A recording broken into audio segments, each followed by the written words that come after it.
It's June 7th. Okay, if you have not seen The Colony the first season and you want to see The Colony, don't watch this because I'm about to tell you everything that happens. Okay, so the premise of the show is that it's the end of the world. There are very little survivors, and these 10 to 12, don't remember, volunteers are brought together to see how they would work out at the end of the world. So in the beginning, they're all separated and they are given no food, no water, and no sleep for 36 hours to replicate the stress of the end of the world. So after the initial 36 hours, they find their way to a warehouse with limited resources, very little food, no water, no electricity or anything like that. The whole grid's been turned off, all the water's been turned off. So they have to find food and water and they have to secure their building. And then they begin to deal with outsiders, marauders, and just stragglers, nomads, and traders later on show up, people to trade with them, which is awesome. So they find a water source, which is the LA River. They're in somewhere in LA. And they get some food, they scavenge for food, and they secure their tremendous warehouse.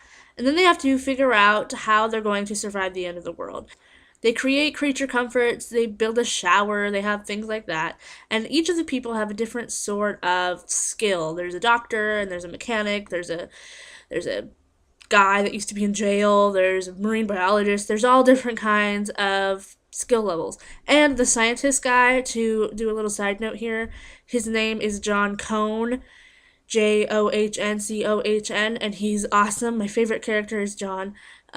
There is stuff about him on YouTube. There's like videos of his speeches. So search John Cohn on YouTube, and you will see you will see the coolest scientist guy ever.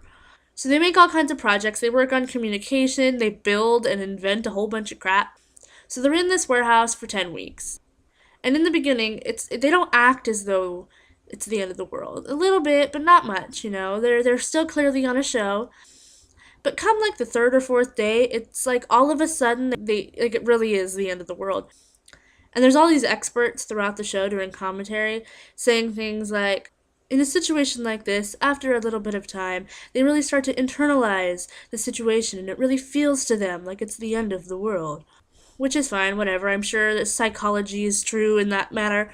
But it's still a show. There's cameras everywhere. So when they really start to act like it's the end of the world and they're gonna die if they do not take care of food and water and they're gonna starve to death and the people will kill them, all the marauders are gonna come in and kill them, that's the part where it starts to get good. Because it's clearly not the end of the world, you're clearly on TV, and you're acting as though you're all gonna die. And I really feel like this reality show, this experiment, I feel like these people legitimately feel like they are gonna die. And that's why it's so funny.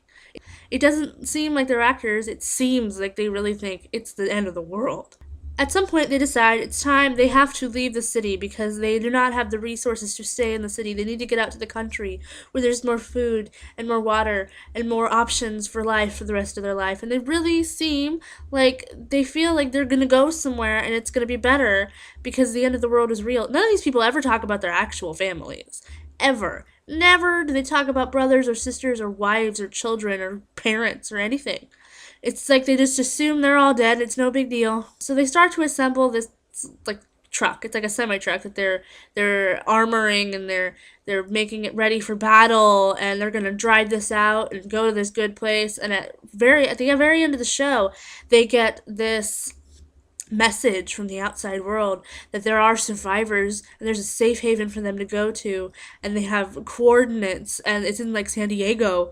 And so finally get the truck ready to go and they all get in it and they go and they're all excited and happy that they're gonna go. This is the end of the 10 weeks. They're all so, thank God that there's this place for them to go and they don't have to live like this anymore because it's not a TV show, it's real life even though there's cameras.